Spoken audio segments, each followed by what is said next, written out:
मित्रांनो, जय जिजाऊ.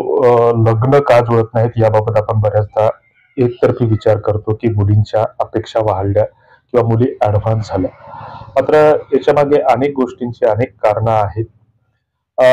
आपण जर एखाद्या ग्रामीण भागामध्ये किंवा शहरी भागामध्ये राहत असू, आपल्या खिशामध्ये 10-20 हजार रुपये बँक बॅलन्स आहे आणि आपल्याला त्या पैशाचं काही काम नाही किंवा कुणाचं देणं नाही, आणि अशा स्थितीमध्ये आपला एखादा जवळचा मित्र किंवा एखादा नातेवाईक किंवा आपल्या ओळखीतला एखादा व्यक्ती जर आपल्याला 5,000 रुपये उसने मागत असेल, तर आपण त्याला कुठलं तरी कारण सांगून पैसे देण्याचं टाळतो. याचं कारण काय? की बऱ्याचदा बऱ्याच लोकांना असे अनुभव आलेले असतात की आपण एखाद्या नात्या गोत्यात मित्राला पैसे उसने दिले म्हणजे ती बुडण्याची शक्यता किंवा लांबण्याची शक्यता जास्त असते. आणि मग याच्यामुळे काय होतं की तुमचे आमचे व्यवहार खराब होतात.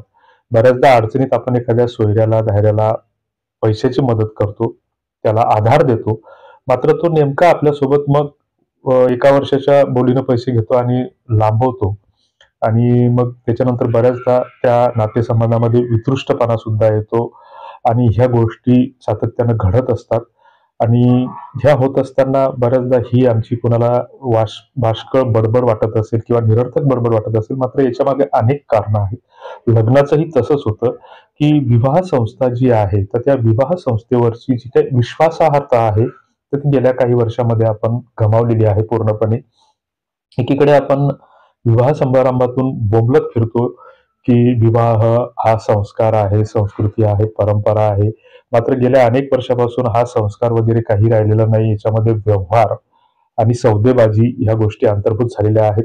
नको त्या गोष्टींचा पायंडे आपण याच्यामध्ये निर्माण केलेल्या आहेत. जो काही मध्यस्थ दुवा होता तो गेल्या 10-20 वर्षामध्ये आपण पुरता बाहेर फेकलेला आहे आणि विवाह संस्थेवर आपण डिपेंडंट बनलेलो आहोत. आपण अपेक्षा ह्या दुसऱ्याकडून ठेवतो, स्वतः मात्र काहीच करत नाही.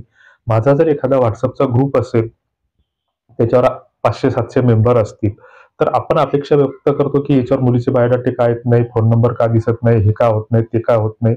दुसऱ्याला आपण अक्कल सांगण्यामध्ये खूप तत्पर असतो, हुशार असतो. मात्र मी जर त्या व्यक्तीला जर त्या ग्रुपचा ऍडमिन बनवला आणि त्याला जर म्हटलं की तुझे फक्त 10 मित्र त्याच्यामध्ये जोड, तर ती जोडायची पण त्याची अवकात नसते. सकाळी उठल्या उठल्या सोशल मीडियावर, व्हॉट्सअपवर एवढे सुविचार सांगणारे, सुविचारांचा भडीमार करणारे असतात की आपल्याला असं वाटतं की सगळं जग सुधारलं आणि आपणच तेवढे मोकाट राहिलो. गावोगाव सप्ते लागतात, आपण त्याच्यावर लाखो रुपये खर्च करतो, मात्र आपण त्याच्यातून काय घेतलं, किती अक्कल आली, ह्या गोष्टीचा विचार करायला कोणाकडे वेळ नाही. रस्त्यावर एखाद्याचा अपघात होतो आणि तो पडलेला असतो, विव्हळत असतो, मात्र आपण त्याचे फोटो काढण्यासाठी सोशल मीडियावर व्हायरल करण्यासाठी तत्पर असतो, मात्र त्याला मदतीसाठी कोणी पुढे येत नाही. ही वास्तविकता आहे. आणि आम्ही वारंवार सांगत असतो की विवाह हे ओळखीत, नात्या गोत्यात, आपल्या परिचयात जुळत असतात. उगाच इकडच्या तिकडच्या जिल्ह्यात अपेक्षा ठेवू नका. विवाह संस्थेवर तर अजिबात भरोसा आणि विश्वास ठेवू नका आणि आमच्यावर तर मुळीच ठेवू नका किंवा आम्हाला फोन करू नका. आम्ही कोणाचेच लग्न जुळवत नाही किंवा आमच्या माध्यमातून लग्न जुळतात असा दावा आम्ही कुठेच करत नाही. हा एक केवळ सामाजिक प्लॅटफॉर्म आहे आणि या प्लॅटफॉर्मचाही एक मोफत सेवाभाव म्हणून हे काम करत असताना अतिशय त्रास होतो. त्याच्यामुळे असं बऱ्याचदा वाटतं की हे एकदाच बंद करून टाकावं. बऱ्याच जणांच्या आता कॉमेंट्स येतील, मग एवढा 150 आणा झालास तर मग बंद अरे तुरे करायची पण आपण सभ्यता सोडलेली आहे की माझं वय काय, कॉमेंट करणाऱ्याचं वय काय असतं, ह्या गोष्टीची जाणीव पण आपण विसरलेली आहे. याला कारण म्हणजे आपण पाश्चात्य संस्कृतीचं जे काही झपाट्यानं अंधानुकरण केलेलं आहे त्याचे परिणाम आपण भोगत आहोत.